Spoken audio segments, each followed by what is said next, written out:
2023 saw a lot of great new tech released, but some of my favourite tech that I'd personally picked up or had sent my way is actually considered old, but it is new to me. So I thought I'd run down my favourite tech of 2023 and a few items that are a bit of a disappointment. Some of these might surprise you. First up is this PowerPlay charging pad from Logitech. This is actually something I've picked up in the last few weeks that's really streamlined my setup. As someone who uses a Logitech G502X gaming mouse, I'm always finding myself in a position where I suddenly need to charge a battery midway through some sort of task. This mousepad completely changes that by always providing power to the mouse while in use. So as long as my G502X has the puck installed and is sat on the pad, it is charging. I love the convenience of it, the size, and the fact that it comes with both a soft and hard mousepad to pop over the charging point. However, there are three things I personally do not like about it. The first is that it uses a micro USB cable. It's 2023, it's time to update this to USB-C.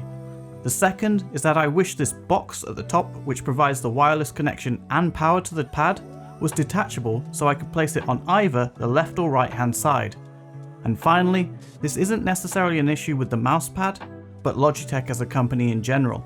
I use a Logitech MX Master 3S alongside the G502X, but it's not compatible with the PowerPlay charging pad, which is an absolute shame. Logitech and Logitech G should really collaborate together and allow things like this to work in harmony. Other than those few gripes, it's a great product and it means I have one less piece of tech that I need to charge, so it's a win-win.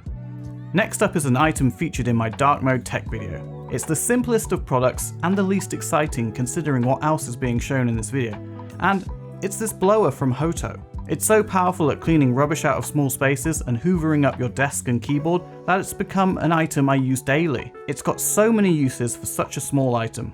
I use it to blow dust off my desk, clean out my keyboard, hoover up bits of filament I find all over the place, and because it doubles as an air vacuum, I use it to vacuum pack all my spare 3D printer filaments. It charges in no time, it's got 2 power settings, and it's matte black.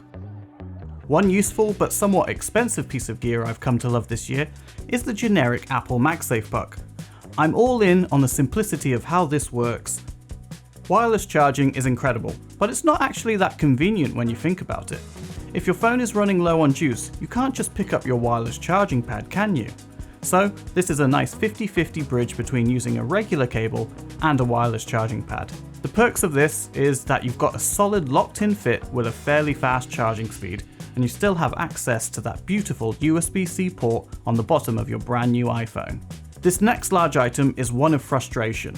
The LG UltraGear 27 GP95R monitor is my biggest tech purchase disappointment of the year, but it is also one that seems impossible to replace at a reasonable price. This monitor has great colours, gets very bright, and it has a 4K 144Hz panel. What's not to love? Unfortunately, it has an awful problem with screen flicker, and somehow, despite not being an OLED monitor, there are regular occurrences of screen burning. It seems to be a common issue with these monitors, and it might explain why I can't find them for sale anymore. Another issue is these rear USB ports. Every monitor I've owned in the past has powered USB ports. That means that as soon as the monitor is turned on, any accessory or charging cable turns on, like this BenQ screen bar I use. But unfortunately, these do not output enough power despite being an £800 monitor, so I have to plug into my USB powered socket. It's pretty ridiculous when you think about it. I really wish this monitor was a lot better, as I've got a lot of buyer's remorse with it. But I cannot find another affordable monitor that matches the 4K 144Hz response time with the same brightness and color accuracy. And speaking of disappointments, this is the Mofed MagSafe tripod stand. They recently sent me a few products to check out. I told them I would not be reviewing them as I've been a bit critical of their previous products, stating that I think they're lacking in innovation and they're repeating the same old formula over and over. Along with this tripod stand came their MagSafe wallet stand and a really nice vegan leather case, which I actually really like, and I've been daily driving it with my 15 Pro Max. Now, I've said they lack innovation, but to their credit, they've done a bit of magic with this product by creating something new in their traditional style. However, despite it being very useful and a unique product, it suffers in terms of usability and quality.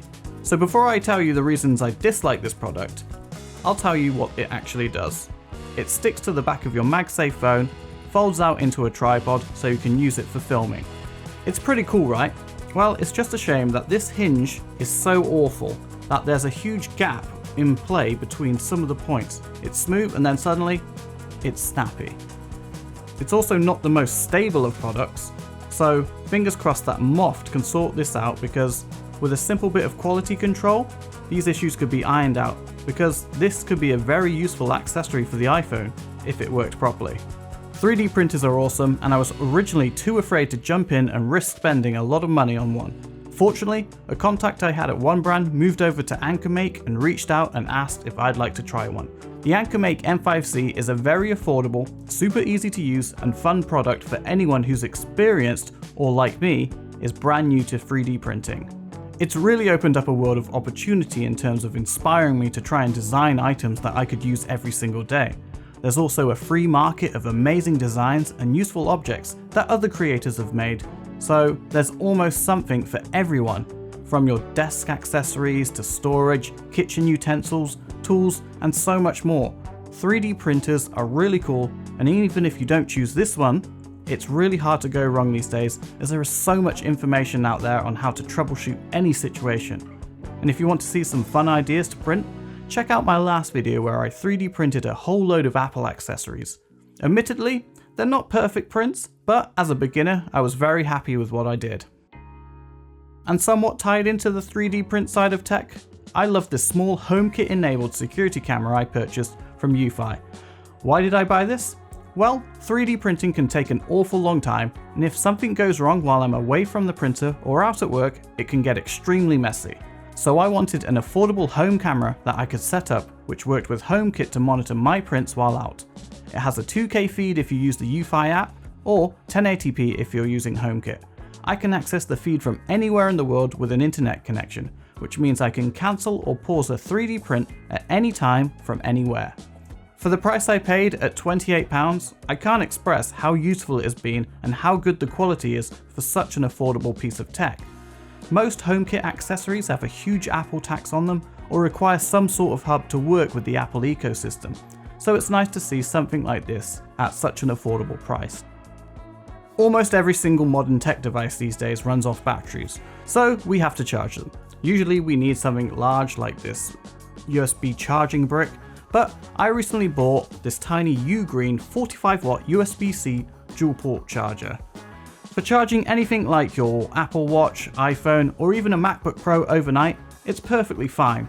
I love the size, it fits perfectly in your bag, and if I'm going to go on any holidays, I'm not going to be too bothered if I lose this, because it was pretty cheap at £27. Obviously, there are some larger ones with more power, but I think for the size and convenience that this brings, it's a no-brainer. And finally, this is more of an upgrade than a single tech purchase. It is my new gaming PC. I love PC gaming and I really enjoy playing games like Overwatch, Cyberpunk, The Witcher, and the classic Half-Life titles. So this year, I finally bit the bullet and upgraded a large proportion of my gaming PC. First up, I made a huge upgrade from my Intel 6700K processor up to a 13700KF processor. I replaced the motherboard with an MSI mag board and jumped up to 32GB of DDR RAM. I also stuck a 1TB M.2 SSD in it, and it's all come together with this beautiful fractal North case.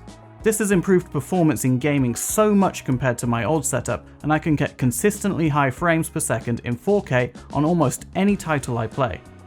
This will now last me for several years to come, as I've got an RTX 3090 in there, which should keep me going. After all, I was using my original setup for over 6 years with only a single GPU upgrade last year with no major issues. So if this keeps me going another 6 years, I think this is the perfect investment. So thank you for taking the time to listen to me talk about some of my favourite pieces of tech, along with a few of those disappointments I've had along the way. I'll link to everything featured or spoken about below if you would like to check them out.